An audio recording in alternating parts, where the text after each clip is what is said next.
Hello बच्चों, चलिए प्रश्न को पढ़ते हैं। वर्ग दो के तत्वों के ऑक्साइडों की प्रकृति तथा उनकी विलेयता की प्रवृत्ति की विवेचना कीजिए।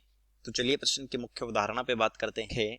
अवधारणा के विलेयता समानुपाती होती है hydration energy minus lattice energy.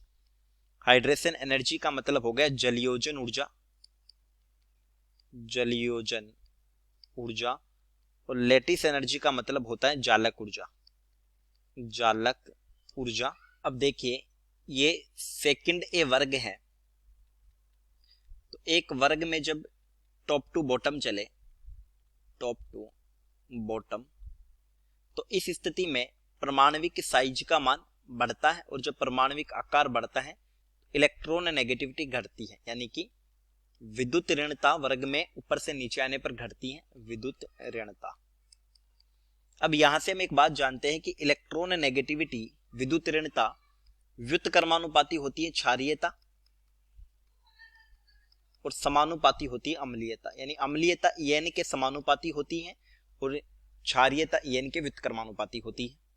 अब हमें बात करनी है ऑक्साइडों की प्रकृति की। तो देखिए, जो BeO होता है, बेरिलियम के ऑक्साइड और हाइड्रोक्साइड उभयधर्मी प्रकृति के होते हैं, तो ये तो है उभयधर्मी ऑक्साइड। उभयधर्मी ऑक्साइड यानी उभयधर्मी का मतलब है जो अम्ल क्षार दोनों से क्रिया करे, अम्ल तथा क्षार दोनों से क्रिया करे, दोनों से क्रिया करे। वहीं बात करें MgO की, तो टॉप टू बॉटम जाने पर क्या होगा, इलेक्ट्रॉन नेगेटिविटी घटती है, तो हम कह सकते हैं कि क्षारीयता बढ़ेगी, तो ये हो जाएगा क्षारीय होगा लेकिन दुर्बल क्षारीय। और टॉप टू बॉटम चले तो ये आता है CaO,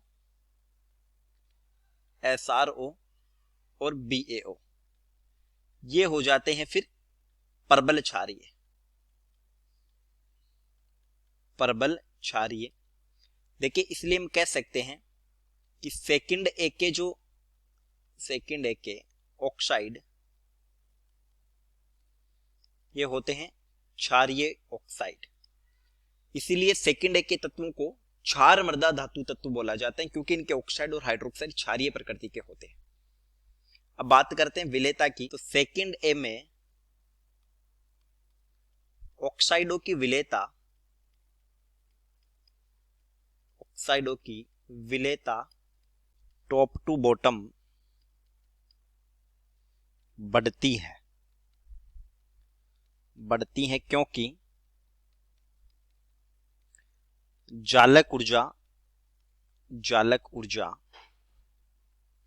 घटती है।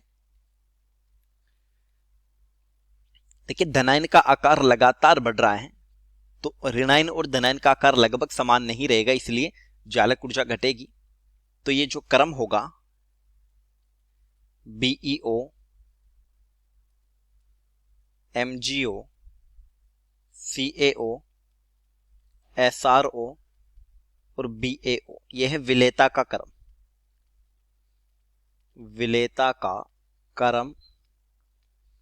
तो चलिए, उम्मीद करता हूं प्रश्न समझ आया होगा। धन्यवाद।